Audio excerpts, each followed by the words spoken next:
2024 marks the 150th anniversary of the tragic Mill River flood, killing 139 people. The flood was the first major dam disaster in the United States. Recently, houses of worship along the path of the flood took part in a solemn remembrance. Steve Kiltonick spoke with Elizabeth Sharp, author of In the Shadow of the Dam, recounting the collapse of the Williamsburg Dam, the flood's heroes, villains, and the aftermath. On the morning of May 16, 1874, the dam on the Williamsburg Reservoir along the Mill River suddenly collapsed, sending water downhill and leveling the villages of Williamsburg, Skinnerville, Haydenville, and Leeds. Less than an hour later, 139 people were dead and 740 were homeless. Entire families vanished. A third of the victims were children under 10.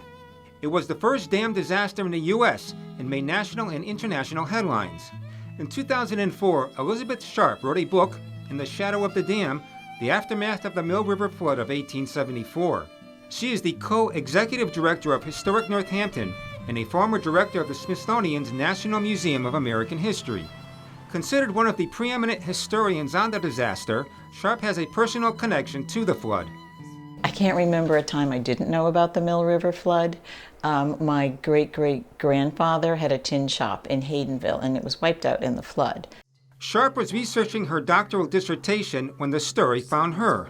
I kept running into the materials on the flood, and it just turned out that that was a much better topic. It was caused by a reservoir dam failure that everyone knew was leaking for 8 years and everyone could see wasn't safe.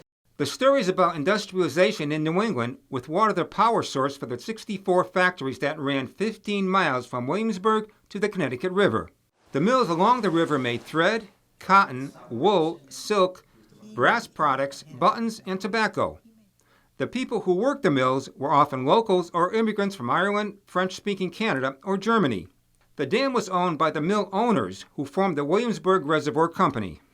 So they asked an engineer they knew, who was laying out the railroad in Williamsburg, to design a dam according to their specifications. And then they hired contractors who were unscrupulous, and they made a bad design worse. The dam leaked from the beginning. During construction, contractors failed to go into bedrock far enough and made the slopes of the embankment sides too steep. At the time, no regular inspections were required. Everybody who was up there saw the leaks, and everyone knew it was unsafe. They were willing to, as they actually said to the people who were constructing it, we'll risk it. We can fix it afterwards. On May 16, 1874, it was a Saturday morning, and the factories were filled with workers. George Cheney, the gatekeeper, inspected the dam, found nothing unusual, and went back to his cabin. His father was looking out the window and sees a huge slab of the face of the dam, about 40 feet wide and 20 feet high, slide off the dam down the river. So what he knew is the dam was going to break.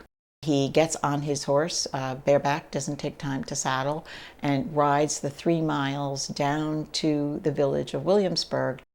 On his way, Cheney met Collins Graves, a milkman, and Graves headed towards Haydenville in his wagon to warn workers at the brass works. About 7:30, the dam broke, releasing 600 million gallons of water. Eyewitnesses described a 30-foot wall of debris. They didn't see water. They saw all the stuff the flood was carrying. So it's trees, it's boulders, it's rooftops, it's cows, it's machinery, it's everything that's in its path. And they said you could smell it before you could see it.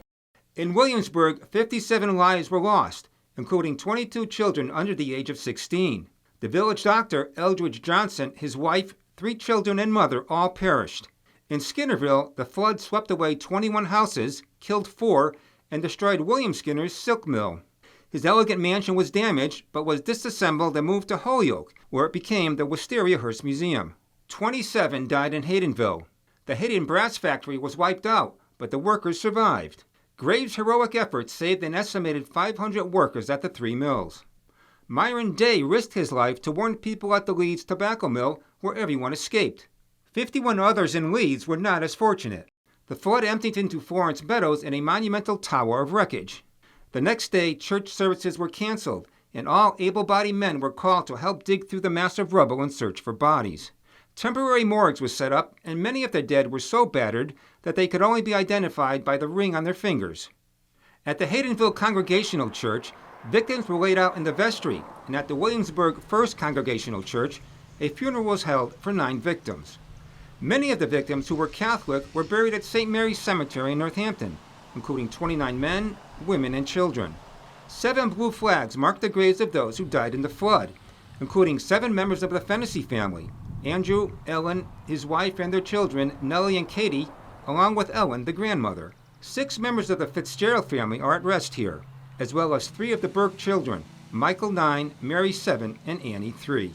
In the aftermath, a coroner's inquest was held at the Hampshire County Courthouse. 5 parties were named at fault, including the proprietors of the Williamsburg Reservoir Company, the engineers, contractors, the county commissioners, and a delinquent Massachusetts legislature. With blame spread so thinly to these 5 parties, it stuck to no one. So there were no indictments, there were no civil suits that were carried out. The 150th anniversary of the flood has been marked by a number of events led by a group from historic Northampton. On the anniversary day, a cascade of bells rang out at 10 churches from Williamsburg to Holyoke, each ringing 19 times for a total of 139, the number who died. Our Lady of the Hills Church played spiritual songs from the organ's bells and chimes.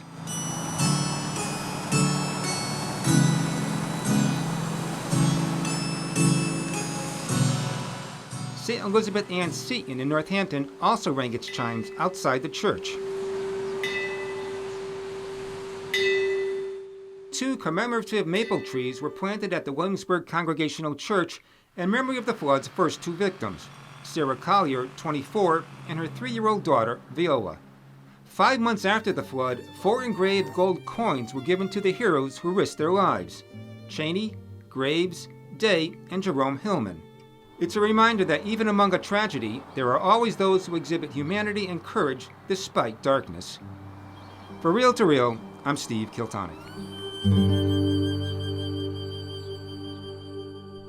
While many activities surrounding the anniversary have already occurred, the Memorial Tree Project to honor the victims and heroes will take place over the next 5 years.